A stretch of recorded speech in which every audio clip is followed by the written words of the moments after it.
ഹരേ കൃഷ്ണ. നമസ്കാരം. എല്ലാ സജ്ജനങ്ങൾക്കും ചാനലിലേക്ക് സ്വാഗതം. നിങ്ങൾ എപ്പോഴെങ്കിലും ചിന്തിച്ചിട്ടുണ്ടോ, കോടിക്കണക്കിന് ഭക്തരെ വിളിക്കുമ്പോഴും ഭഗവാൻ എന്തുകൊണ്ടാണ് ചിലരുടെ പ്രാർത്ഥന മാത്രം വേഗത്തിൽ കേൾക്കുന്നത്? ആചാരങ്ങളെക്കാളും മന്ത്രങ്ങളെക്കാളും വലിയ ഒന്നാണ് ഭക്തി എന്ന് തെളിയിച്ച ഒരു അമ്മയുടെ കഥയാണത്. ഗുരുവായൂരപ്പനെ സ്വന്തം മകനായി കൂടെ നിർത്തിയ ആ പുണ്യം അതൊരു കെട്ടുകഥയല്ല, ഇന്നും ഗുരുവായൂരിൻ്റെ മുന്നിൽ അലിഞ്ഞു ചേർന്ന സത്യമാണ്. നമ്മൾ ഇന്ന് യാത്ര ചെയ്യുന്നത് ഗുരുവായൂരപ്പൻ്റെ ഏറ്റവും പ്രിയപ്പെട്ട ഒരു ഭക്തയുടെ ജീവിതത്തിലേക്കാണ്. കുറൂരമ്മ. ലോകം മുഴുവൻ തൊഴുന്ന ആ കണ്ണനെ തൻ്റെ വീട്ടുജോലികൾ ചെയ്യാൻ പ്രേരിപ്പിച്ച, സ്നേഹം കൊണ്ട് തടവലാക്കിയ ആ വലിയ ഭക്തയുടെ കഥ. ഇത് കേട്ട് കഴിയുമ്പോൾ നിങ്ങളുടെ ഉള്ളിലും ആ കണ്ണൻ്റെ സാമീപ്യം അറിയാൻ കഴിയും. വീഡിയോ പൂർണ്ണമായും കാണുക. ഇത് നിങ്ങളുടെ ജീവിതത്തോടുള്ള കാഴ്ചപ്പാട് തന്നെ മാറ്റിയേക്കാം. വർഷങ്ങൾക്ക് മുമ്പ് തൃശ്ശൂരിനടുത്ത് കുറൂർ മനയിൽ ഒരു അന്തർജനമുണ്ടായിരുന്നു.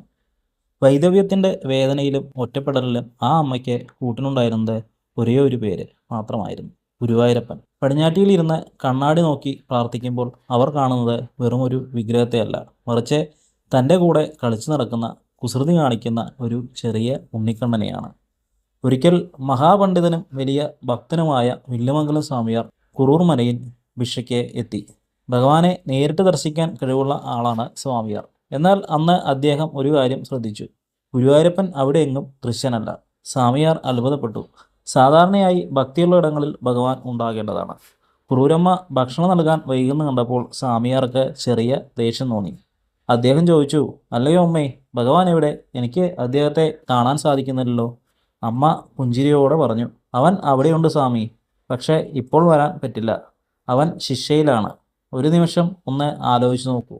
പ്രപഞ്ചനാഥനെ ശിക്ഷിക്കാൻ ധൈര്യമുള്ള ഒരു ഭക്ത. കുറൂരമ്മ കാണിച്ചു കൊടുത്തത് ഒരു കലത്തിനടിയിൽ കമഴ്ത്തി വെച്ച ഭഗവാനെയായിരുന്നു.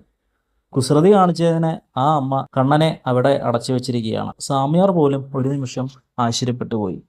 ആചാരങ്ങളുടെ വേലിക്കെട്ടുകൾക്കപ്പുറം സ്നേഹത്തിൻ്റെ തടവറയിൽ ഭഗവാൻ എത്ര സന്തോഷവാനായിരുന്നു. ഇത് വെറുമൊരു കഥയല്ല. ഇന്നും ഗുരുവായൂരിൽ ചെല്ലുമ്പോൾ നമ്മളറിയുന്ന ആ ചൈതന്യം ഇത്തരം വലിയ ഭക്തരുടെ സ്നേഹത്തിൻ്റെ ഫലമാണ്. ആ അമ്മയ്ക്ക് കണ്ണൻ വെറുമൊരു ദൈവമായിരുന്നില്ല, സ്വന്തം മകനായിരുന്നു. അവർ അവനെ ചോറ് കൊടുത്തു, ഭഗവാനെ കുളിപ്പിച്ചു, ഭഗവാനോട് വഴക്കിട്ടു. ഭഗവാൻ ആഗ്രഹിക്കുന്നതും ഈ ഒരു നിഷ്കളങ്കത തന്നെയാണ്. ഇതിൽ നിന്നും നാം മനസ്സിലാക്കേണ്ട ഒരു നിഗൂഢ സത്യമുണ്ട്: ഭഗവാൻ നമ്മിൽ നിന്ന് ആഗ്രഹിക്കുന്നത് വലിയ വഴിപാടുകളോ സ്വർണമോ പണമോ അല്ല. ഒരു ഇലയോ പൂവോ പഴമോ അതുമല്ലെങ്കിൽ വെള്ളമോ അത് സ്നേഹത്തോടെ നൽകിയാൽ ഭഗവാൻ അത് സ്വീകരിക്കും. കുറൂരമ്മയുടെ ഭക്തിയിൽ പാണ്ഡിത്യത്തിൻ്റെ അഹങ്കാരമില്ലായിരുന്നു, പകരം മാതൃത്വത്തിൻ്റെ കരുതലുണ്ടായിരുന്നു. അതുകൊണ്ട് പണ്ഡിതനായ സ്വാമിയാർക്ക് കാണാൻ കഴിയാത്ത ഭഗവാനെ ആ അമ്മയ്ക്ക് തൊടാൻ കഴിഞ്ഞത്. നമ്മുടെ ജീവിതത്തിലും പലപ്പോഴും നമ്മൾ തളർന്നു പോകാറുണ്ട്. ആരും സഹായിക്കില്ല എന്ന് തോന്നുമ്പോൾ, ഒറ്റപ്പെട്ടു പോകുമ്പോൾ ഓർക്കുക, നമുക്കും ഒരു കുറൂരമ്മയാകാം. നിങ്ങളിൽ ഒരാളായി, നിങ്ങളുടെ കൂടെയുള്ള സുഹൃത്തായി അല്ലെങ്കിൽ മകനായി ഭഗവാനെ കാണാൻ ശ്രമിക്കൂ. നിങ്ങളുടെ സങ്കടങ്ങൾ ഭഗവാനോട് പറയൂ. ഒരു വിഗ്രഹത്തോടല്ല, കൂടെയുള്ള ഒരാളോടാണ് എന്ന ബോധ്യം വരുമ്പോൾ അവിടെ അത്ഭുതങ്ങൾ സംഭവിക്കാൻ തുടങ്ങും.